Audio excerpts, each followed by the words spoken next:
Hi guys.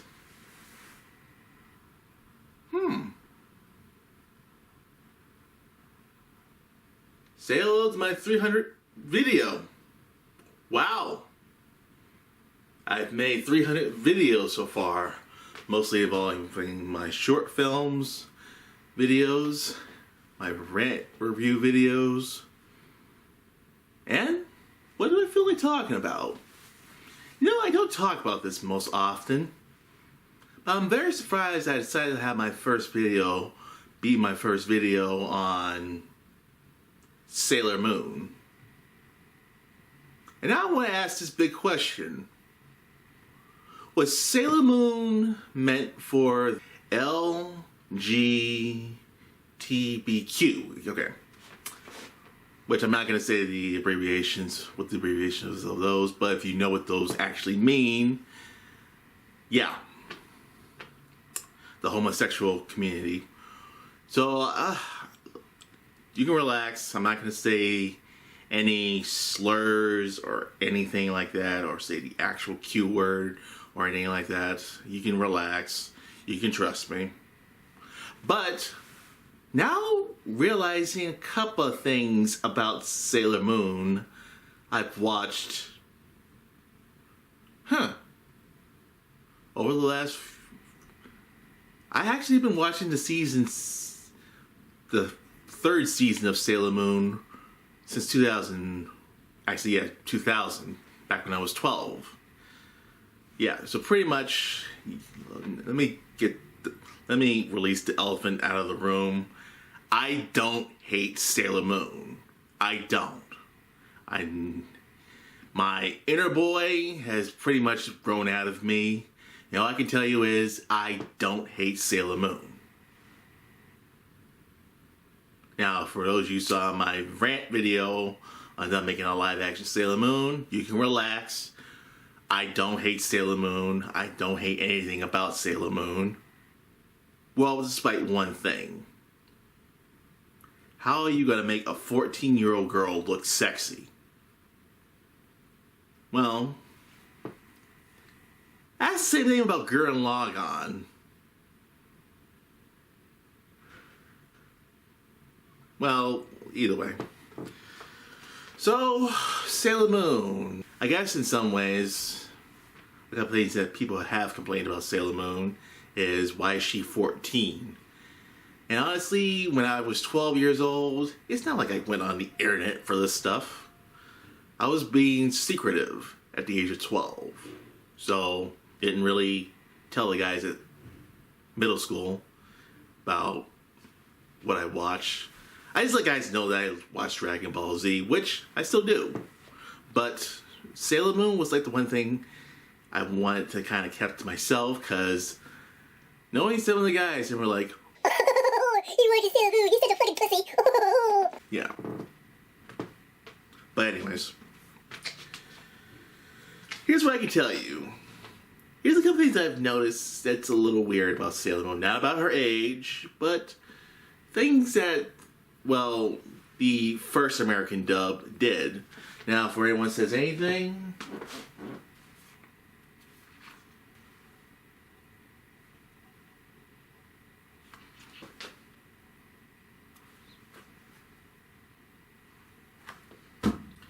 those are the ones I grew up watching, so those are the ones I'm mostly a fan of.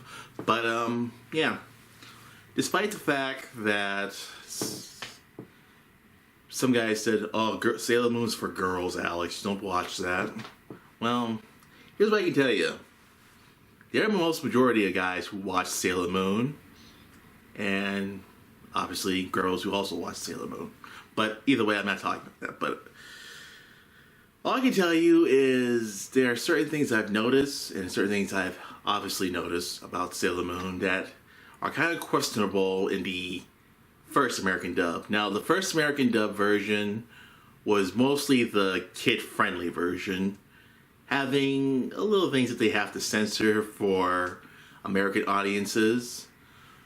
Most famous, Uranus and Neptune. Yeah. You can probably see the jokes about, Oh, hey, it's Sailor Uranus. Yeah. But either way, with Sailor Moon, I guess in some ways, well, here's what they had to change in the first American dub version.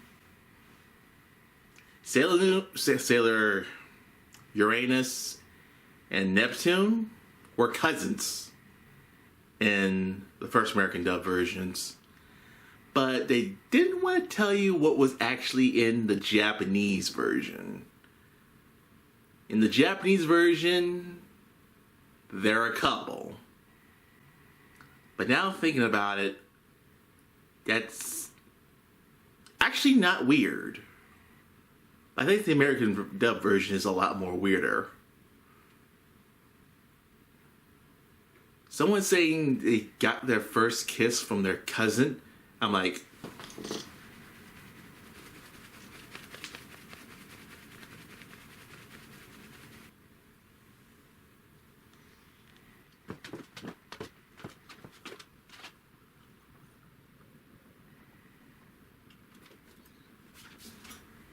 anyways. But here's a couple of things I can tell you about certain characters besides Uranus and Neptune. Now, was Sailor Pluto, bisexual? I would tear that ass up! Maybe. But here's the one thing I can tell you that is a little weird in Season 4. Of course, I'm talking about one character from Season 4 that's apparently one of the villains. A character named Fish's Eye. Now, watching the re-released American dub versions that follow the dialogue from the Japanese dub versions, I can tell you this,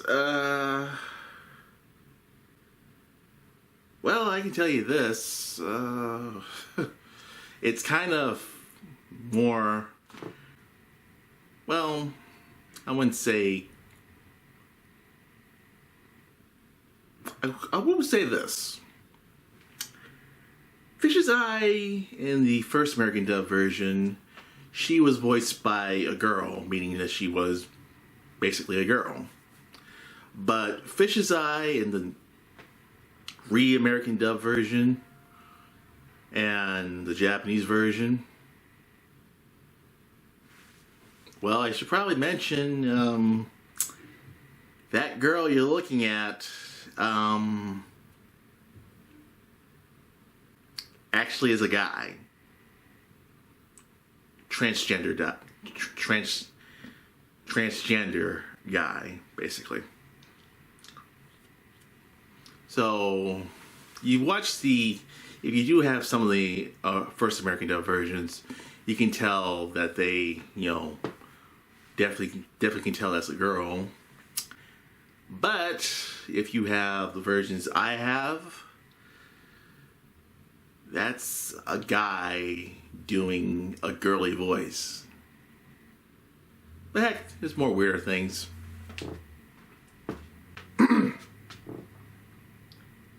But I should probably mention another characters.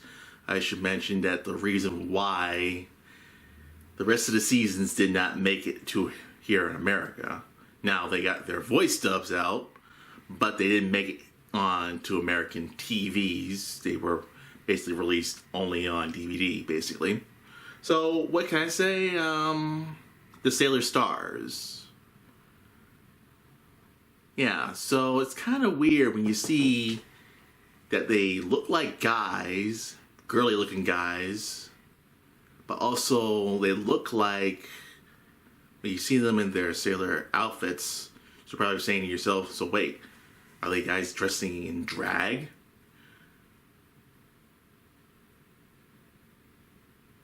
Should I do it?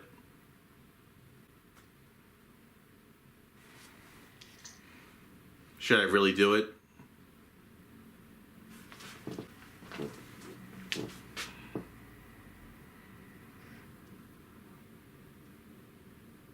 You're not gonna like it. No, you're really not gonna like it. they're girls disguised as guys. So yeah, American parents are like, no, no, no, no. No, we're not showing that to our kids. So, what can I really say? Is Sailor Moon meant for the LGTBQ community? Well, yeah, pretty much it was. Now, like I said before about Japan and anime and all that stuff, cultural differences. So not much I can really say, just cultural differences. Now, first, when American audiences saw Sailor Moon, there were a couple of things questionable, like her age, the outfits, the several other girls who came later, the lesbian couple. Did you say lesbians? One of the villains being a transgender girl or guy or whatever. Having the Sailor Stars be boys, be girls disguised as boys. I think that would raise a lot of eyebrows in the early year 2000s. And if you said you watched Sailor Moon and they showed those episodes, you would really get picked on a lot in high school, middle school, or school in general, basically. But what can I really say? But I really wanted to say one thing. Yeah, it's probably the reason why Toonami never brought Sailor Moon back, because they know they couldn't show those episodes to American audiences. But, we have the Blu-ray versions, or this company. But I can tell you this, we are in a day where we can now be accepted for that, or that type of material. So, if you watch Sailor Moon, I guess it doesn't really matter. Because now we can officially say that Sailor Moon is not for little girls. Even though they marketed that back in the 90s. But we can now officially say that Sailor Moon is not marketed for girls. Because if you are one of those guys who watch Sailor Moon, yeah. But if you're also one of those older guys who watch Sailor Moon, I'm talking about guys who are in their 40s/50s. But either way, can't really call Sailor Moon some girl shit, to be honest. But they do have the girl talk. That's the best I can basically say. But I can't really say anything else. But either way, things change. So since we now have girls who want to be with girls, guys want to be with guys, same-sex marriage, I guess it's not that bad anymore. But if you're one of those people, Chris Pratt. Sorry. Sinuses. But if you're one of those people who don't like, that type of community, I guess that's your thing. But either way, fighting evil like moonlight, waiting love by daylight, never running from a real fight. She is the one named Sailor Moon. Actually, tell you the truth, I actually kind of missed that song a lot more. Hi guys, so remember to click the bell for notifications and see every next Vertical Spy video you see in the future. So remember, click the bell for notification, and also remember to like and share this video, and also subscribe. So, bye-bye.